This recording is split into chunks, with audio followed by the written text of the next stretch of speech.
मैंने जब उनसे बात की तो वो काफ़ी फ्रस्ट्रेटेड साउंड कर रहे थे कि यार लोग समझते नहीं हैं, मैं चार्टर्ड अकाउंटेंट हूँ और मुझे 7 वोट दिए इन्होंने। पहले तो मैंने सोचा था अपनी सोसाइटी में अपना प्रोफेशनल एक्सपीरियंस दूंगा RWA प्रेसिडेंट बन के, लेकिन अब तो मुझे लग रहा है कि मैं कुछ नहीं करूँगा यहाँ पे। तो अब आए ये लोग मेरे पास, मैं इन्हें ऐसे कुछ नहीं बताऊँगा, इतना मेरा बेइज्जती हुआ है, इतना लोगों ने बुरी तरह मुझे हराया है। तो वो अपनी भड़ास निकाल रहे थे। समझने वाली बात यह है कि आप जब भी किसी चुनाव में जाते हैं, चाहे वो RWA का चुनाव हो, चाहे वो लोकल बॉडी इलेक्शन हो, MLA हो, MP हो, चुनाव होते हैं, तो अपने चुनाव के नियमों को समझना बहुत ज़्यादा ज़रूरी है और अपने चुनाव को as a science, as a proper election campaign approach करना बहुत ज़्यादा ज़रूरी है। अगर आप वो नहीं कर रहे हैं तो आप अपना चुनाव हार जाएंगे और हो सकता है बुरी तरह हार जाए अगर आप उसको ऑर्डिनरी इलेक्शन की तरह ले रहे हैं, बिकॉज़ जो आपके ओपोनेंट्स हैं वो उसको सीरियसली ले रहे हैं। तो आप कोई भी गलती करना अफोर्ड नहीं कर सकते अगर आप इलेक्टोरल प्रोसेस में हैं तो। ठीक है, समझते हैं इन्होंने क्या क्या गलतियां की अपने चुनाव में। ठीक है, अगर आपने मेरा चैनल लाइक और सब्सक्राइब नहीं किया तो प्लीज़ इसको लाइक सब्सक्राइब करें, क्योंकि इलेक्शन रिलेटेड मैं वीडियोस लेके, इलेक्शन एनालिसिस की वीडियोस लेके मैं आपके बीच आते रहता हूं। आप जिनको भी जानते हैं जो RWA का इलेक्शन कंटेस्ट कर रहे हैं, आप इस वीडियो को RWA कंटेस्टेंट्स के बीच ज़्यादा से ज़्यादा शेयर करें सो दैट उनको फ़ायदा हो। करेंगे सबसे पहले कुछ आंकड़े जानते हैं, उनके RWA में कितने वोटर्स थे। टोटल कुछ 3000 वोटर्स थे उनके यहाँ पे रेजिडेंट वेलफेयर एसोसिएशन में, जो वहाँ रेजिडेंट्स हैं उनके सोसाइटी में। 3000 वोटर में 75% वोटिंग हुई, 2250 लोगों ने वोट दिया।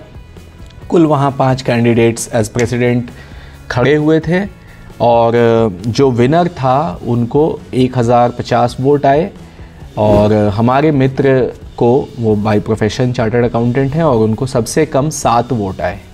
तो उन्होंने अपने चुनाव में ऐसा क्या किया जिससे इतना ज़्यादा मात्र 7 वोट आए उनको, तो समझते हैं इस पूरे जर्नी को समझते हैं।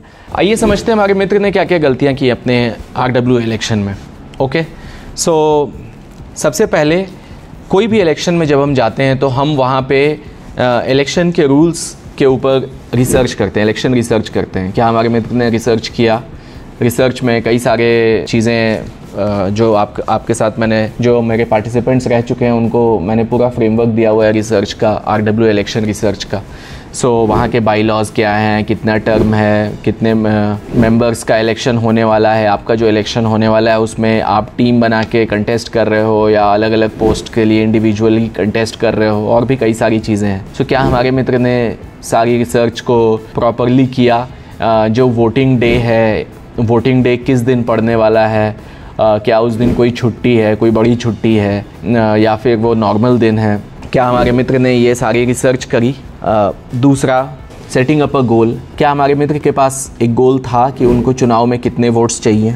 और क्या हमारे मित्र के पास वोटर टारगेटिंग थी कि ये वोट्स उनको कहाँ कहाँ से आने वाले हैं? क्या उन्होंने इसके लिए पहले अपनी वर्किंग करी थी कि उनको कौन कौन वोट दे सकता है, या वो सारे वोटर्स के पास गए और जहाँ भी उनको मौका मिला उनके पास चले गए, या पहले से उनको पता था कि इनके पास जाना चाहिए, इनके पास नहीं जाना चाहिए, ये ओपोनेंट के वोटर हो सकते हैं, ये मेरे हो सकते हैं?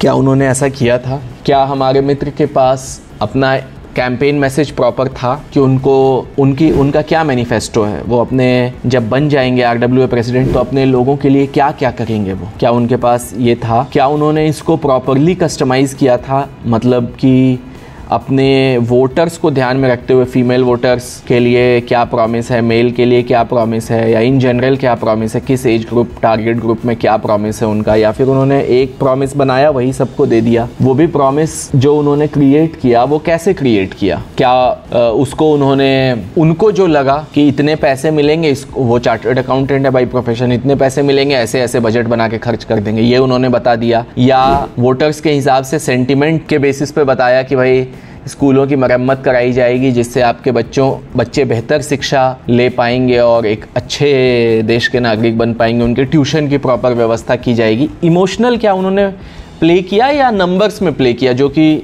वोटर्स नहीं समझ पाए? नेक्स्ट, क्या उन्होंने इलेक्शन के लिए वोटर कनेक्ट प्लान डेवलप किया? कैसे की उन्होंने कैंपेनिंग? क्या उनके पास पहले से प्लानिंग थी, उनके पास बजटिंग थी कि कितने वॉलंटियर्स मेरे साथ आएंगे, क्या उनका कोई कैंपेन मैनेजर था या कोई मित्र। इस केस में कैंपेन मैनेजर प्रोफेशनल तो हम शायद नहीं हायर कर सकते, लेकिन कोई मित्र हमारा डेफिनेटली हमारी मदद करेगा, जो भी कर रहा उसको रोल वाइज तो हमें देना पड़ेगा ही, राइट। तो क्या उन्होंने प्रॉपर स्ट्रक्चर के तहत चुनाव वो में गए या फिर बस चले गए?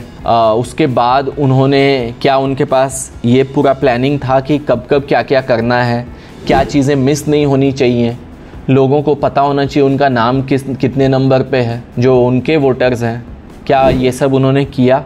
अगर आप ये सब नहीं करोगे तो डेफिनेटली आप चुनाव हार जाओगे। इसमें कोई बड़ी बात नहीं है कि आप चुनाव हमारे मित्र हार गए या कोई भी जो ये काम नहीं करेगा वो चुनाव हार जाएगा, ये कोई बड़ी बात नहीं है। बहुत सारे लोग चुनाव हारते हैं, जीतता सिर्फ एक है, हारने वाले तो बाकी सारे हार ही जाते हैं चुनाव। तो चुनाव जीतना, लड़ना सिर्फ ज़रूरी नहीं है, सही ढंग से लड़के जीतना ज़रूरी है। अगर आप भी प्लान कर रहे हैं अपना इलेक्शन कंटेस्ट करने का और आपने at the minimum election winning formula मेरी मास्टर क्लास में आप नहीं आए तो डेफिनेटली आप आइए। वहाँ पे जो हमारे पार्टिसिपेंट्स हैं वो बहुत सारा इलेक्शन का साइंस जानते हैं।